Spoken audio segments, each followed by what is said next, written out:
Luke Skywalker and the Bad Batch are only two of the well-known characters from the Star Wars universe. However, just because a lot of heroes and villains have been presented doesn't always indicate that their backstories have been thoroughly examined.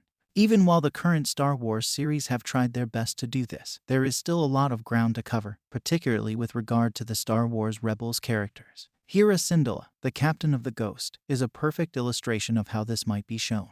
Hera Syndulla was shown in Star Wars Rebels to be an outstanding pilot who even took part in several significant engagements during the Galactic Civil War, such as the Battle of Scarif.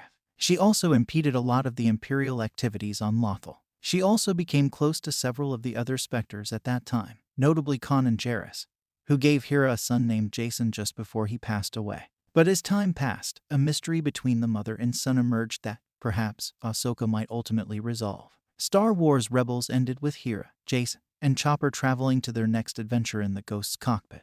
Jason only appears in the closing montage of the series finale, giving viewers very little information about him. However, it seems that Hera took her son with her on a number of her subsequent voyages once the Galactic Civil War was over. The two became even closer over the course of that period, united by their mutual love and their respect for Jason's late father, Kanan Jarrus. Due to Hera and Jason's intimate friendship during the events of Ahsoka, the mother-son bond, which has seldom been addressed in Star Wars, is now accessible. But after the Battle of Endor, during the latter years of the Galactic Civil War, something occurred between Hera and Jason. Hera and her son often split apart as a consequence of her relentless fighting with the New Republic, as Alexander Freed explains in Star Wars: Victory's Price. Hera often found herself missing from her son's life as the conflict entered its last phase, leaving him alone without a mother or a father nearby. This was rendered even more heartbreaking by Hera's near-death experience in the Battle of Jakku, when she was unable to stop thinking about her son. She would probably go back to Jason with a fresh desire to be involved in his life.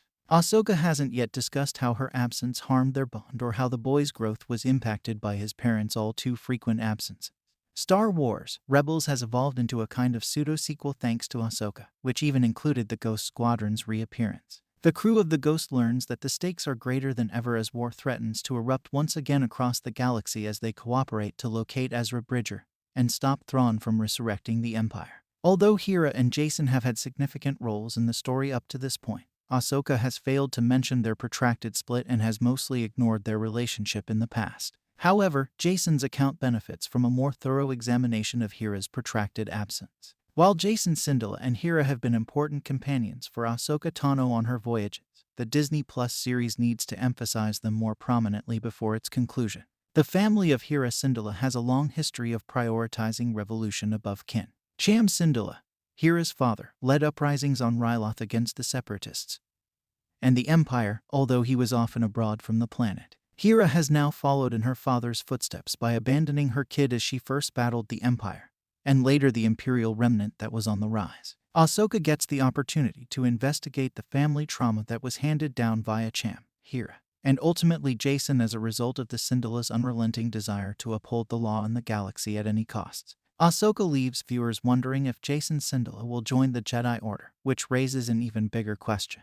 He did actually inherit Force sensitivity from his Jedi father, as shown in Episode 5 of the Disney Plus series, which he utilizes to help find Ahsoka when she gets lost at sea. Jason even asks Huyang, Ahsoka's dependable droid friend, whether he would assist him in creating a lightsaber and training to become a Jedi, to which Huyang famously responds no. Even nevertheless, Jason's family can no longer ignore his Force sensitivity, which may have a significant impact on the rest of his Ahsoka plotline. Currently, Luke Skywalker is attempting to create a new Jedi Order, which includes children who are Force-sensitive like Jason, somewhere in the galaxy. Jason could someday decide to join Luke's new Jedi Order. Jason's lingering animosity against his parents, though, might turn the tables on him the same way Anakin Skywalker's did in the prequel trilogy. Jason could be drawn to the dark side and possibly join Ben Solo when he turns against Luke to join the Knights of Ren because of a buried bitterness against his parents for their absence. Although Ahsoka hasn't finished telling Jason Syndulla's whole tale, viewers may not like how it turns up. Jason Syndulla's eventual ending may not be as cheerful as some fans would want, even if the series has a chance to fill up story gaps from earlier works.